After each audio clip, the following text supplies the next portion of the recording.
ഇസ്ലാമാബാദിലെ നയതന്ത്ര ഇടനാഴികൾ ഇപ്പോൾ ആഗോള രാഷ്ട്രീയത്തിലെ ഏറ്റവും നിർണായകമായ ഒരു ചർച്ചയ്ക്ക് വേദിയാവുകയാണ്.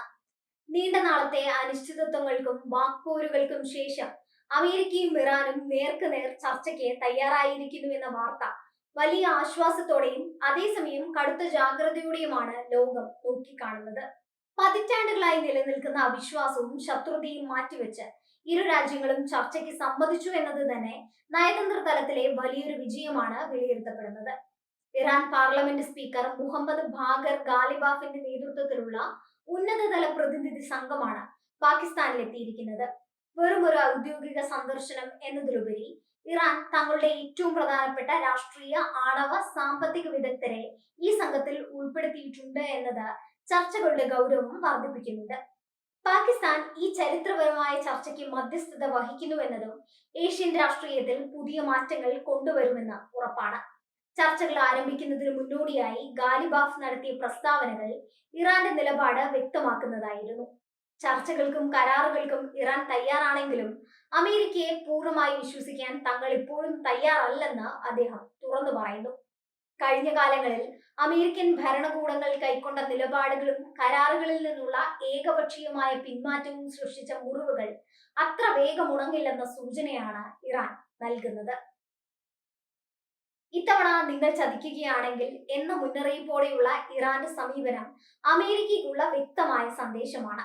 സമാധാനത്തിനായുള്ള വാതിൽ തുറന്നിട്ടിട്ടുണ്ടെങ്കിലും തങ്ങളുടെ ദേശീയ താൽപര്യങ്ങളിൽ വിട്ടുവീഴ്ചയില്ലെന്ന് അവർ ഉറപ്പിച്ചു പറയുന്നു. വെറുമൊരു ചർച്ച എന്നതിലുപരി തങ്ങളെ സാമ്പത്തികമായി തളർത്തുന്ന ഉപരോധങ്ങളിൽ നിന്നുള്ള മോചനം നേടുക എന്നതാണ് ഇറാന്റെ പ്രാഥമിക ലക്ഷ്യം. ഇറാന്റെ സാമ്പത്തിക മേഖല നിലവിൽ വലിയ പ്രതിസന്ധിയിലൂടെയാണ് കടന്നുപോകുന്നത്. അന്താരാഷ്ട്ര ഉപരോധങ്ങൾ രാജ്യത്തെ സാധാരണക്കാരുടെ ജീവിതത്തെ പോലും ബാധിച്ചിട്ടുണ്ട്. അതുകൊണ്ട് തന്നെ ഈ ചർച്ചകളിൽ സാമ്പത്തിക ഉപരോധങ്ങൾ നീക്കം ചെയ്യുന്നതിനായിരിക്കും ഇറാൻ മുൻഗണന നൽകുന്നത്. ഇറാന്റെ സാമ്പത്തിക വിദഗ്ധർ ചർച്ചയിൽ പങ്കെടുക്കുന്നത് തന്നെ കൃത്യമായ കണക്കുകൂട്ടലുകളുടെ ഭാഗമാണ്. അതേസമയം പശ്ചിമേഷ്യയിൽ ഇസ്രായേലുമായി നിലനിൽക്കുന്ന സംഘർഷങ്ങൾ ഈ ചർച്ചകളെ സങ്കീർണമാക്കുന്നുണ്ട്.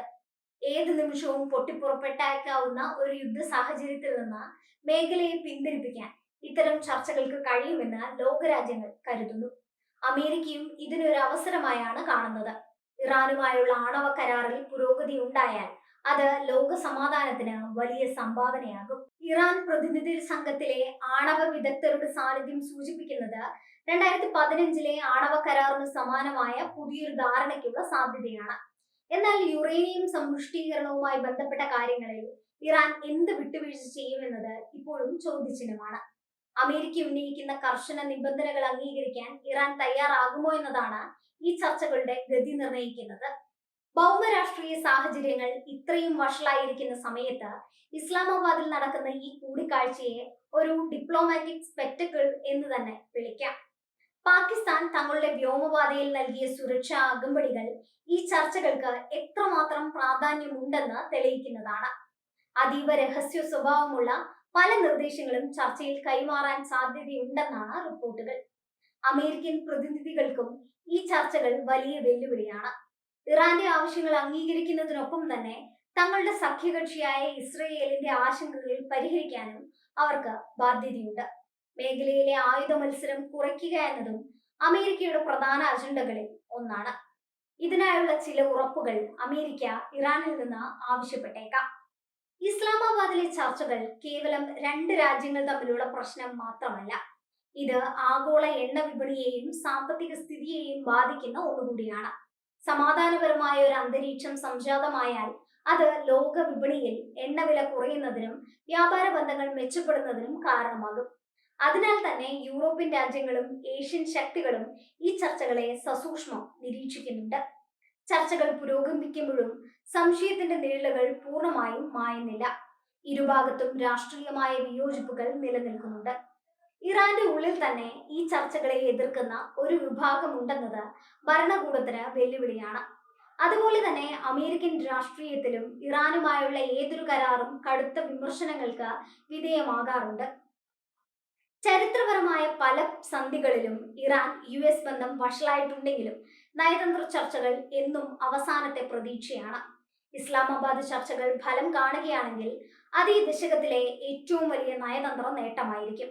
എന്നാൽ ഒരു ചെറിയ പിഴവ് പോലും മേഖലയെ വലിയൊരു യുദ്ധത്തിലേക്ക് തള്ളിവിട്ടേക്കാം എന്ന ഭീതിയും നിലനിൽക്കുന്നുണ്ട്. അടുത്ത കുറച്ചു ദിവസങ്ങൾ ലോകം ഉറ്റുനോക്കുന്നത് പാകിസ്ഥാനിലേക്കായിരിക്കും. ഖാലിബാഫിന്റെ നേതൃത്വത്തിലുള്ള സംഘം ചർച്ചകളിൽ എന്ത് നിലപാട് സ്വീകരിക്കും എന്നതിനെ ആശ്രയിച്ചിരിക്കും മേഖലയുടെ ഭാവി. ജാഗ്രതയോടെയുള്ള ഇടപെടൽ എന്ന നയമാണ് ഇപ്പോൾ ഇരുപക്ഷവും സ്വീകരിച്ചിരിക്കുന്നത്. ഇത് ഗുണപരമായ മാറ്റങ്ങളിലേക്ക് നയിക്കുമെന്ന് നമുക്ക് പ്രത്യാശിക്കാം.